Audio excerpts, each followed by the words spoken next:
And without further delay, please join us in welcoming Bill Gates. All right. Thanks so much. Morning. Thank you. All right. Well, thank you so much for being here today. We are excited to kick off the conversation. Wanted to just take a step back about what you're doing here, what your message is. You come Why are you here? From the West Coast. But talk to us about, what's the message you're bringing to Washington on this trip?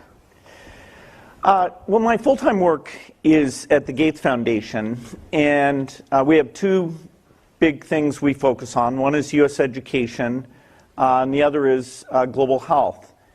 And the U.S. government is a key partner in both of those activities. In the case of the health work, for all the diseases we work on, the NIH is either the biggest funder or the second biggest funder, and likewise we're either the first or second biggest funder. So, making sure that research is making progress, understand how we can work together better. And then in terms of foreign aid, the overall foreign aid is $130 billion. The U.S. is the biggest single country at about $30 billion of that. As a percentage of our economy, it's quite a bit lower than some others, like 0.22 versus the Europeans, some above 1%, Norway, Sweden, some at 0.7, like Germany and the UK. But it's a huge pool of resources, far greater. Our foundation is about $5 billion a year. So we need to partner up with all the donors to go after things like polio eradication. The PEPFAR program on HIV is absolutely miraculous in terms of holding that disease in check for us to get a vaccine. And so a lot of the discussion is about either with the Congress about the money allocated to these things or with the executive branch on the execution of these things. So I'm back here, 4 times a year. So when the White House daily guidance came out last night, we learned that you are visiting the president today, this afternoon. Talk about your experience with the president and what your message is going into the White House. Well, I think this is a fairly interesting time because, okay. Yes, it is. Okay, budget-wise, this is a very interesting period of time because, since there was a demand to get the defense budget up and a demand that the non-defense not lag too far behind the defense, overall, we'll be making a 12% increase, assuming the omnibus passes without some big change. And, that's pretty unusual. There's more spending than almost any time in the last decade. Right, and more than there's likely to be in most future decades. And the discussion about, okay, of that 12% increase, what are the problems? It is a serious amount of money. I mean, $143 billion a year, that's like 30 times greater than what our foundation gives. So it's like, 30 Gates foundations. A strange unit of measure. I've heard it. And so the idea of, okay, where should that go? What, is it transport? Is it education? And, hearing how people are thinking about that. Where does the decision to break down to the 12 bills, where does that get made? What are, the best ideas from various political groups? It is the good news for the area of greatest concern for us, which is that foreign aid budget, is it means that at least for 2 years here, the normal discussion about, hey, where does this really go, and isn't some of this not spent perfectly, and can someone else just do this for us? That challenge will be far less. Often when I come here, it's because I get to go to Africa and see PEPFAR work or President's Malaria Initiative, and I can come back and say, we really are measuring this stuff, here's how we improve it. There's a huge benefit to the U.S. in the long run in terms of having a stable Africa. And talking about the measurement way that we make sure the money that we're spending together with the U.S. government, and we make sure that that's spent as best as it can be. I just want to talk about the budget for a second, and you alluded to this because in 1 week the budget needs to be passed or else the government will shut down, which we don't anticipate. But if you could wave a wand and get one or two things done, or get Congress to do one or two things, what would those be? Well, it's always important to remember that you can't wave a wand. The Congress allocates money and makes policies. The private sector and science deliver most of the miracles. And yet those two need to go together. The internet was funded by DARPA, which is part of the defense budget. Most of the great biological advances that have been made are because the U.S. Taxpayer is so generous with the NIH. If you compare globally, way over half the money that's discovering how to cure cancer is spent here in the United States. And it's a win-win. We get the companies because the people involved in the research go and actually build the products, and the world benefits immensely from that. So, if I had a wand, I'd mostly wave it to say, create magic clean energy source that's very cheap, or to take the work we're doing on malnutrition, which is a great problem, and say, okay, let's understand and get rid of malnutrition. So the Congress, is super important, but the miracles still require the hands-on sort of private sector piece as well.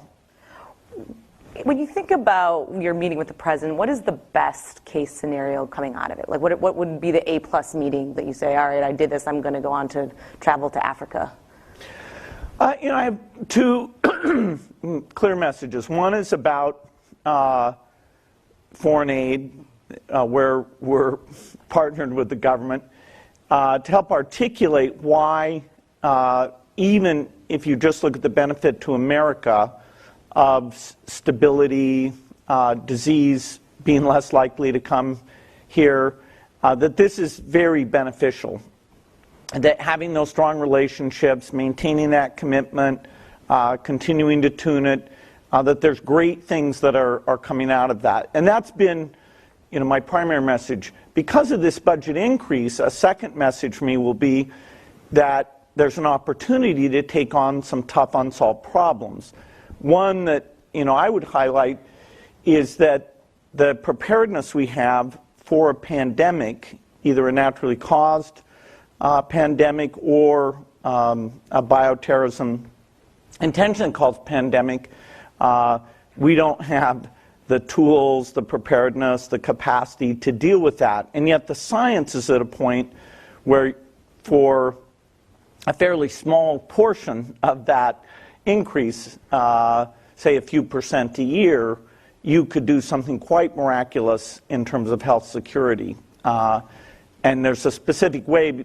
This one's a little complicated because the civilian side and the defense side both need to work together to achieve that. So to see if he can get excited about that as something to prioritize with the new spending. But let's be clear. So the president has tweeted and said in other settings that foreign aid is the cause of our budget deficit, and the country spends way too much on helping other countries, and it's time to start helping our country. That is a message that the president has said multiple times in multiple venues. I mean, react to that. How do you get a president who is allergic, it seems, to some of these ideas? Well, foreign aid is so obscure that if people bring it up, even in a negative sense, at least they're bringing up foreign aid.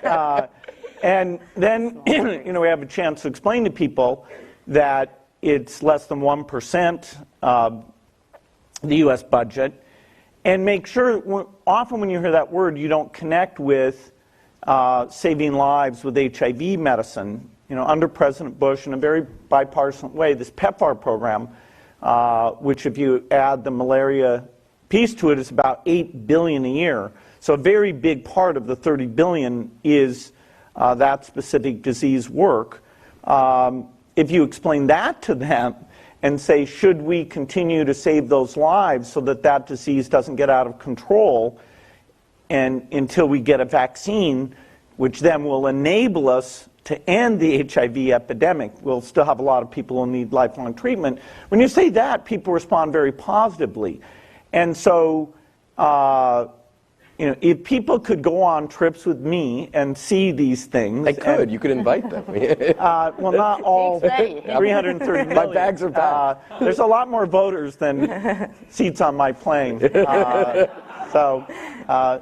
And absolutely, getting members of Congress to go visit and see this work. People like Lindsey Graham are very active at encouraging his colleagues to go out and learn and see. And I think that's partly why many elements of foreign aid, particularly PEPFAR, has continued to have this very, very strong response. Now, that didn't stop an executive budget proposal from including potential cuts. In that case, the Congress really didn't consider seriously cutting that money because they do have a commitment to it. But aren't you concerned about the America First rhetoric? I mean, it's kind of anathema to what your whole mission in the world is these days. Yeah, I don't agree with the American First rhetoric. That is, I think the alliances that we built over time and the help we provide to countries, uplifting them, starting with the Marshall Plan, our role in supporting the United Nations, the bilateral things we do, we have made the world a more stable, a richer place. And I think that's good just from a pure humanitarian point of view.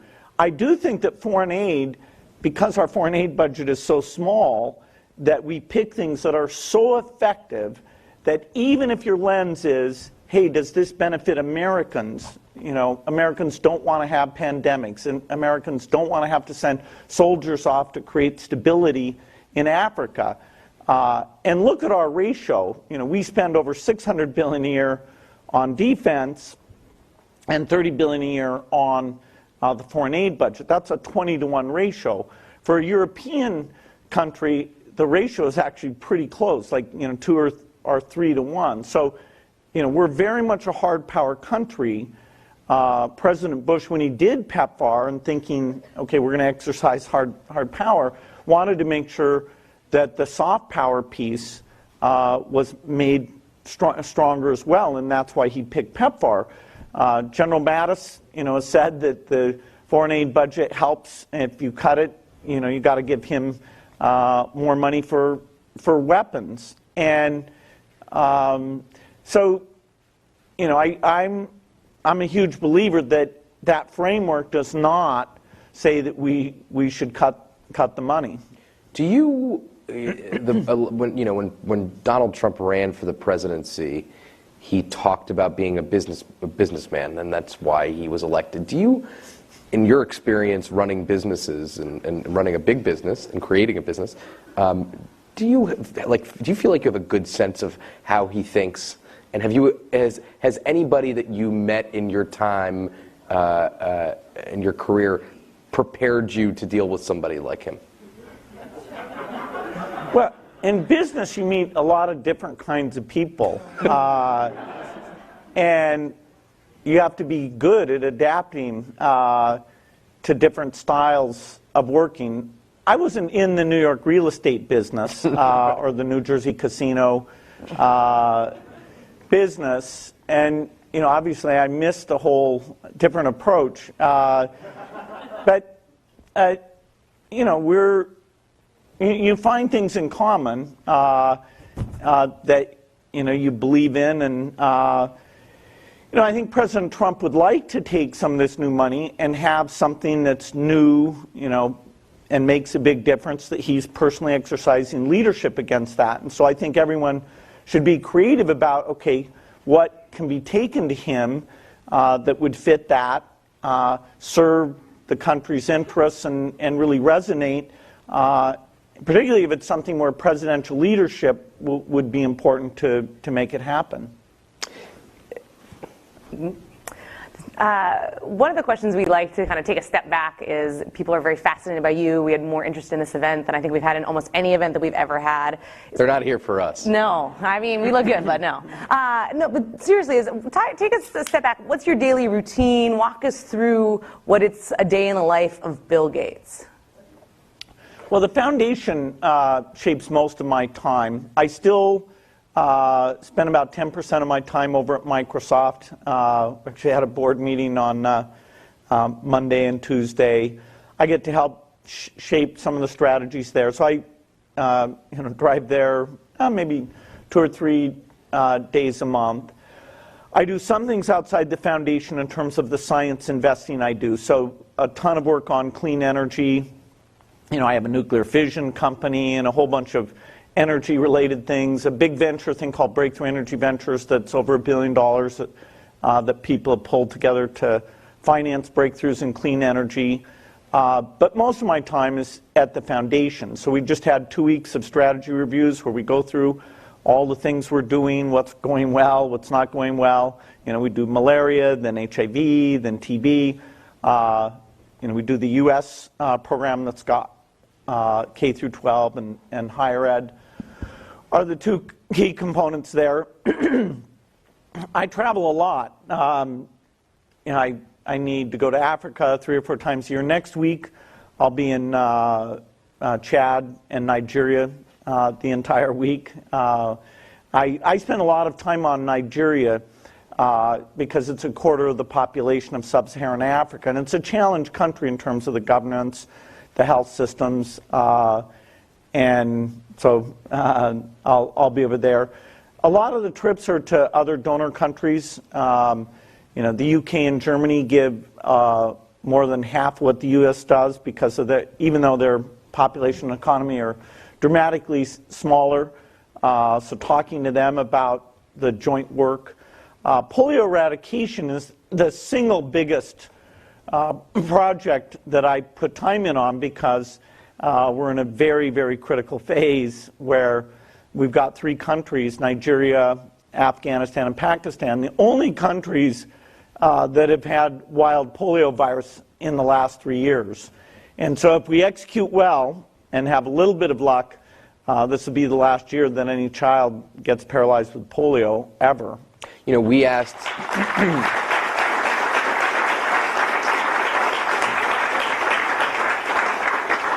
We asked some of our readers to send us questions that they'd like to ask you, and we won't give you all of them, but one that was very interesting is, how do you decide what areas to fund?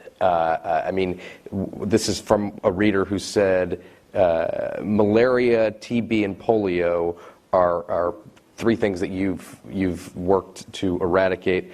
But there are other diseases like viral hepatitis, which I'm not as familiar with some of these diseases and the impact as you might be. But how do you take us through your thought process?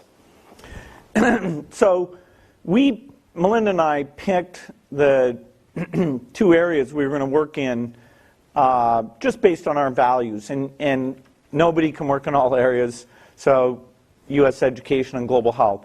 Once we picked global health, then within that, we are extremely rational about saying, okay, of this money, what can have the highest impact?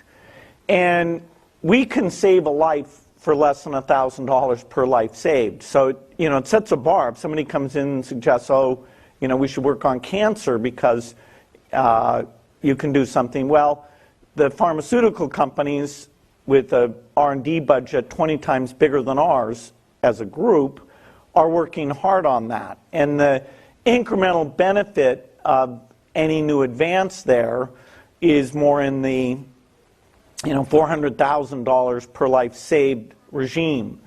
Going out and giving more measles vaccines, that's in the sub $1,000 per life saved. So we're working on mostly on infectious diseases, things where either very cheap drugs or very inexpensive vaccines can be invented and get out to people.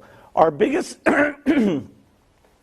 metric is under 5 death. And when we got started, over 10 million children under the age of 5 died per year. That number's now been cut in half. It's under 5 million die per year. And that's because of what we and our partners have done with vaccines and improving the primary healthcare system and getting malaria bed nets out. By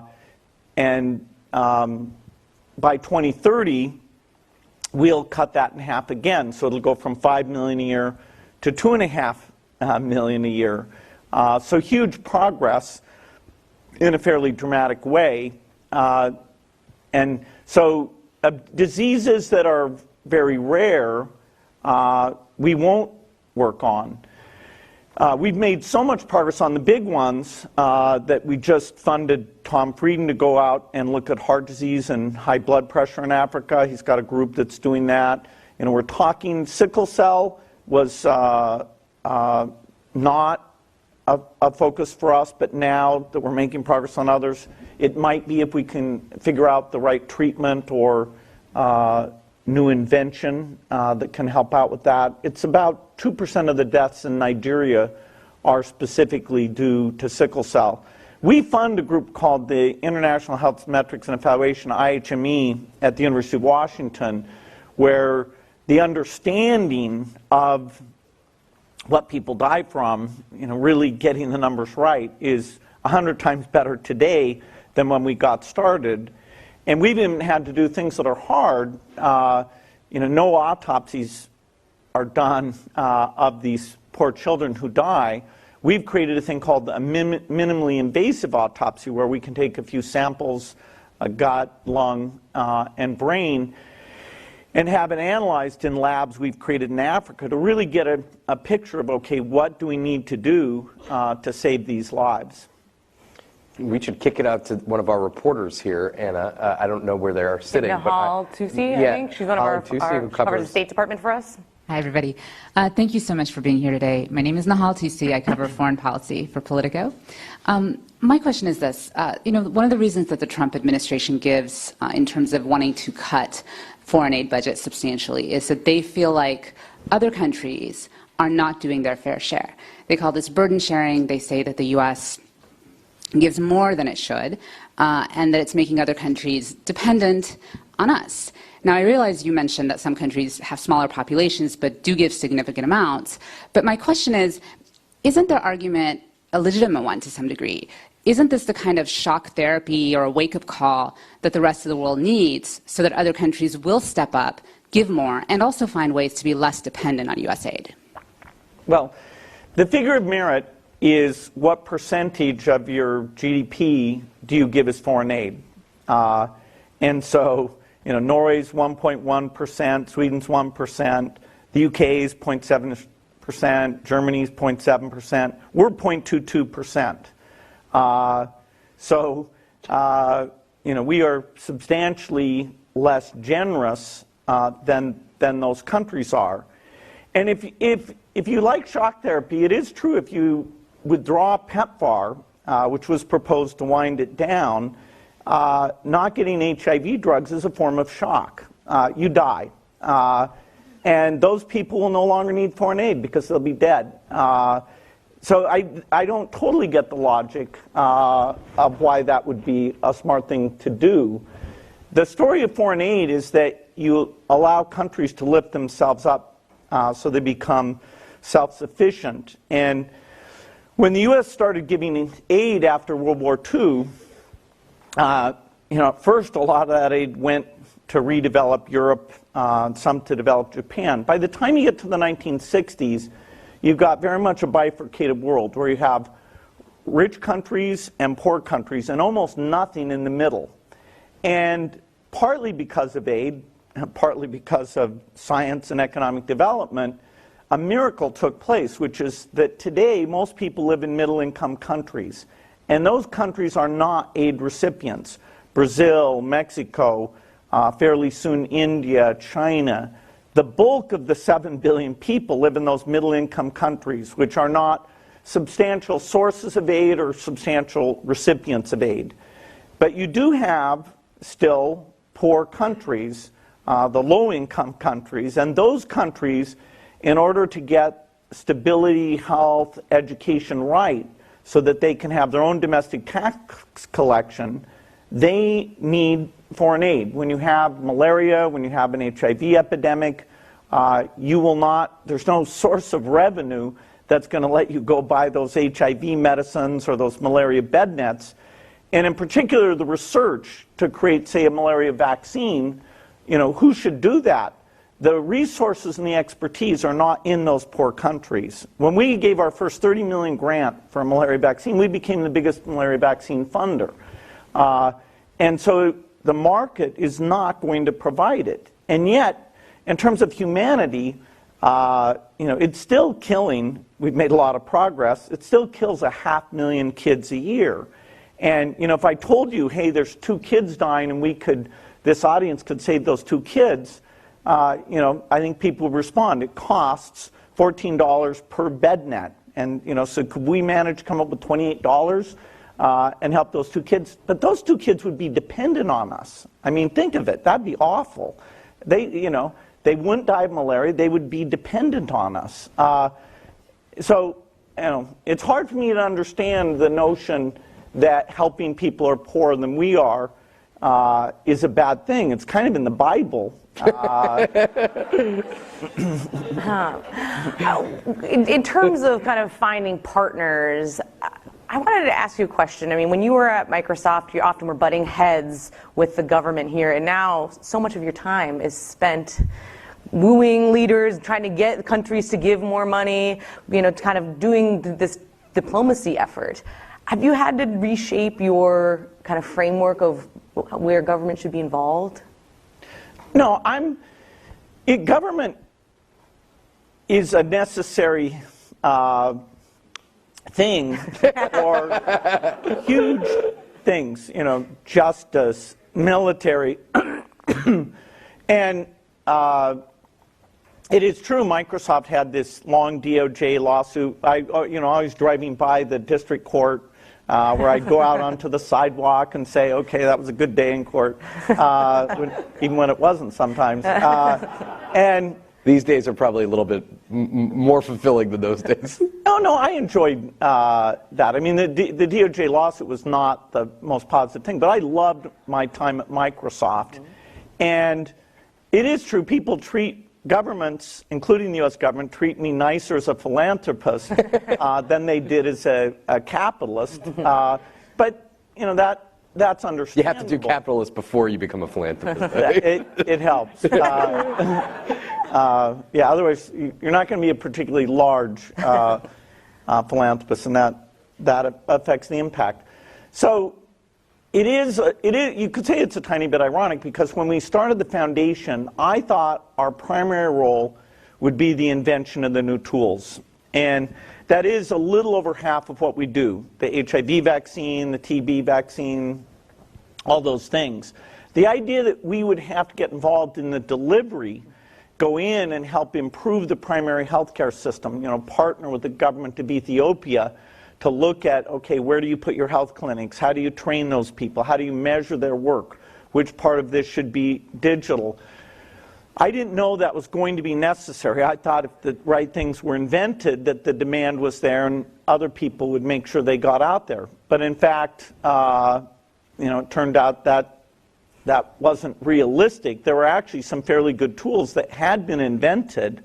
There was a vaccine for a form of diarrhea called rotavirus, which is overall half of all diarrheas, and it was being given to exactly the kids who didn't need it. Rich kids never die of rotavirus. Poor kids at that time, over 500,000 a year, were dying of rotavirus, and yet those poor kids weren't getting that vaccine. That vaccine, if you make the right guarantees and do the process manufacturing the right way, it's about $3 for a full dose of that vaccine. Now, that's one of our great achievements. Now, virtually every child in the world is getting the rotavirus vaccine. And that's an element of how we went from 10 million a year dying down to 5 million a year. Now, it's been 15 years since PEPFAR, which you alluded to, which has been very effective in your view and in many people's view, since that passed Congress in a very bipartisan way, which you said. I wonder now is what you encounter when you go try to build new allies on Capitol Hill. You went to Shake Shack yesterday, took a selfie, and had some hamburgers with the Shake Shack Summit. The Shake is what Shack we decided Summit to call it. Yeah. I mean, tell us what you encounter, and do you sense resistance, and how do you kind of pick your allies on the next generation, if you will? I mean, that Pepper was 15 years ago. And also Lindsey Graham and John McCain are champions of some of these causes, but they're veteran lawmakers. And how do you kind of go about finding these folks and convincing them foreign aid and global health are important priorities? Well, our team here, led by Rob Neighbors, is reaching out. He does know Capitol Hill. I assume to every member and saying, is foreign aid something you'd like to learn about? And even people who come in with a fairly negative attitude, our view is the more you learn about this, the more you'll realize, wow, this is real, this is pretty important stuff. And so whenever Melinda and I come, a fair portion of the time is sitting down, talking about the progress, hearing what concerns they might have. We probably more focus on people who are on state and foreign ops committees, but we don't limit ourselves to that because the sort of simple ideas about foreign aid, we want to rebut those. Even the press coverage of foreign aid, if there is, like Oxfam had a scandal which is awful recently, the good news doesn't travel quite as fast as the bad news. And so trying to make sure people have an overall picture of, okay, some things aren't managed that well, but overall, whether it's health or education or agriculture or sanitation, this period of time has been the best ever in helping poor countries uplift themselves. We have one more question from a reporter in the audience. Nancy Scola. Thank you. Good morning, Mr. Gates. So Facebook, Twitter, and Google have faced some pretty harsh criticism in Washington of late for what's seen as allowing their platforms to get out of control, one symptom of which is Russia's efforts to seemingly influence American domestic politics. As you mentioned, you've had some experience with government oversight of technology companies. Do you think that the government needs to step in here? If not, why not? And if so, what exactly would that look like? Well, yeah, the interest in do these platforms polarize people in a way that exacerbates trends towards polarization that are already taking place, and do they allow foreign influence that shouldn't be allowed, or trolls, hate speech, to come on and affect people's views? Those are super interesting questions in a democracy. I mean, the world of media, there's always been government rules about how media is used politically. And yet, even as people have a desire to say, okay, these platforms need to do something different, let's just take Facebook in particular, the specific recommendations about what they should do, I find fairly vague. The idea of, okay, is there an exact line where free speech stops and hate speech starts? And is there what is it that foreigners are allowed to say? Foreigners can go on to these forums and talk. You're probably not going to, have only U.S. citizens talking to each other. When does it become a form of political influence, and what type of visibility should it have? There were some draft bills that would have created huge transparency about who's buying ads on these platforms. They didn't choose to move those particular bills forward. So there definitely is something that needs to be looked at. But the actual solutions there, I think, are a little less clear. What do you hear from foreign leaders, who you obviously meet with all the time, about the United States at this moment? Well, the way the world has benefited from U.S. leadership is hard to overstate. Most of their policies, they look at they'll say, hey, what did the U.S. do? You know, how did the U.S. get great universities? How did the U.S. organize research? Even on an issue like, what do we do to prepare for a pandemic? You know, the CDC is by far the best in the world at what they do. It's phenomenal. The UN system has benefited not only from the resources, but the personnel that go there. People from CDC are working at World Health Organization, you know, really professionalizing it, helping that organization work well. And so there is an expectation that the U.S. cares about world stability and world progress. So as we surprise people and start to pull back from those things, or we say that our role in those things will have a sort of short-term focus on our sole benefit in those activities as opposed to long-term benefit for all of the different members, that is potentially a problem. It creates a vacuum of leadership that, you know, people badly miss. Now, when you poll them about, do you love the United States, they'll often say, no, they're this, you know, dominant country that, you know, doesn't do everything well. They, you know, pick some things to get involved in that they shouldn't. They don't get involved in some things they should. And everybody has an opinion about how the world's leader goes about exercising its leadership. But as that engagement has gone down in a lot of these forums, you know, I think people are very much missing it. There is some new leadership at the State Department with Mr. Pompeo coming in as head of that agency. Do you know him? Will you work with him? Do you think it's important to have kind of a stable kind of top diplomat for this country? Yeah, we always worked with the Secretary of State. You know, we've got Mark Green, who's the administrator over at USAID. We work very intensely with USAID. You know, the PEPFAR money, there's an AIDS coordinator, but a lot of that money is going out through USAID and CDC. And so there's a deep collaboration there. You know, if the hiring of good people and morale of the State Department can be improved under new leadership, that'll be a good thing. I'll certainly go and meet the new secretary and talk about the partnerships we've had and, you know, how we can manage those.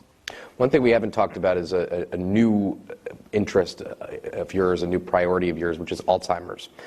Talk about, and a lot of your work is abroad, so it doesn't touch the U.S. as much as it does in perhaps sub-Saharan Africa. But talk about what you're doing on Alzheimer's and how you think you could have a big impact. Yeah, for the foundation, our big thing in the U.S. is our work in education, which is a complicated but super important area. Alzheimer's is unusual because there is a gigantic market. Whoever creates a drug that cures Alzheimer's will make billions and billions of dollars. And yet it's a target that's proven to be very, very difficult. It is the disease that there have been more failed trials on than any other disease. And these are very expensive trials because the gold standard is improving behavior on a cognition test, and that takes, in some cases, 6 to 8 years. And the early trials probably recruited patients that were too far along in their disease for the drug to have a benefit. And this is a disease where even getting the drug up to the place in the brain across the blood-brain barrier, that's very, very difficult. And so the costs, the human costs and economic costs of dementia broadly and Alzheimer's in particular is absolutely gigantic.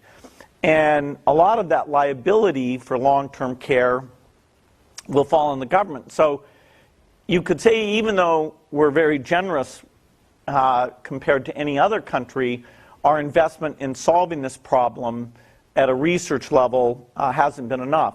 Now the Congress, with a few people being very active, is taking that budget from about 5 years ago, the NIA budget, which National Institute of Aging, which has the Alzheimer's work, it's gone from about $400 million, and under the proposed budget is likely to get all the way up to about $2 billion. So that's that's as fast a growth as the National Cancer Institute had during the beginning of the war on cancer. So it is an amazing, fantastic thing. My role in terms of saying, okay, this is a disease that requires a lot of different actors to come in.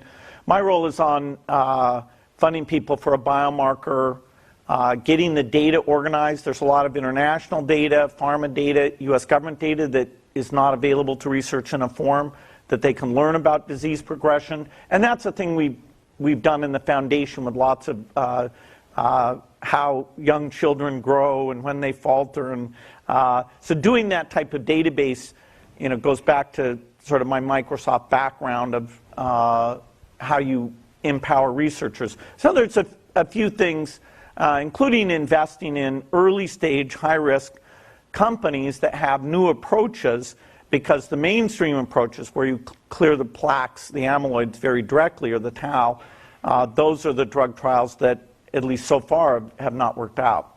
So we're about to get a wrap, but I do want to ask you about education, since that is obviously a big focus of yours. Secretary Betsy DeVos has made a lot of changes that are not in line with where a lot of your priorities of your foundation. What's your reaction to that? How concerned are you? And did you watch her on 60 Minutes? No, I read articles about it. The truth is the federal government under the Obama administration and Bush administration was very active in trying to say, how do we manage teachers? Are we looking at how they're achieving things? Are we getting feedback to them? And a lot was done to say, okay, if a school's failing, the federal government has some ideas about what can we go in and change that. Once we had the reauthorization, the role of the federal government was greatly reduced. Mm-hmm. And so now for K through 12, most what counts is at the state or even the district level. And so there haven't been, under this administration, there have been slight tweaks here and there, but there isn't a dramatic set of changes to the Title I money or the overall envelope of money. And, even in the areas they've talked about, the idea of school choice, actually there's quite a bit of that we agree with, that having really strong charters that try out new things, that can be very, very positive. We're never going to have, I don't think, more than 10% of kids in charters. So even if you do the best job possible on charters, you have to be using that as a learning lab for the 90% who are not going to be in charters. And so we're in a lot of states now partnering, trying out new things. It's fair to say that when we started the foundation, I thought global health would be the hard thing that we would make very little progress in because it's just so tough, and we'd have some really quick wins in U.S. education, maybe move the math scores up 5%, move the reading scores up 10%, really get that, to build our confidence so we can go out there to Nigeria on a regular basis. It's been the opposite. That's not to say our U.S. education stuff, every school where we've gotten involved, whether it's a public school or a charter, great things have happened. But when it comes to taking that and scaling it up, getting other schools to adopt it, or even the school that we're in, say it's 3 years after we've been there, does it persist, or does that mentoring program or teacher collaboration program, does that go away? So, we feel good about the direct intervention, but as a philanthropy in K through 12, it's $600 billion a year being spent in that market. All you're doing is sort of an R&D pilot programming type thing.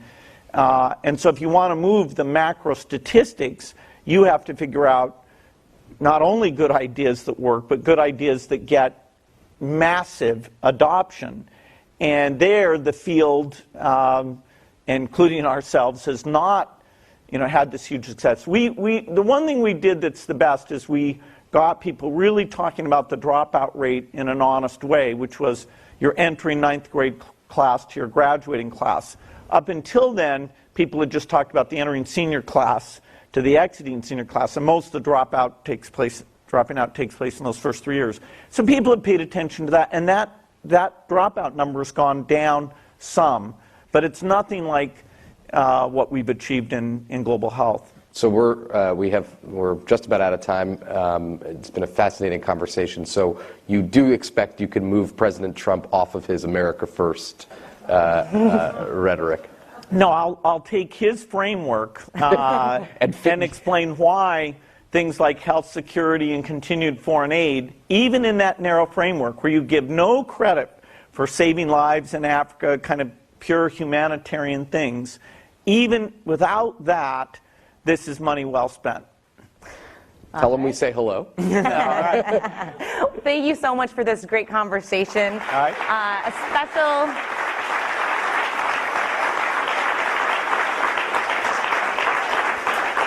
A special thank you to Gallup, our hosts, for being so generous, and thank you to all in the room and in the live stream for tuning in. Thanks a lot. Have a great day.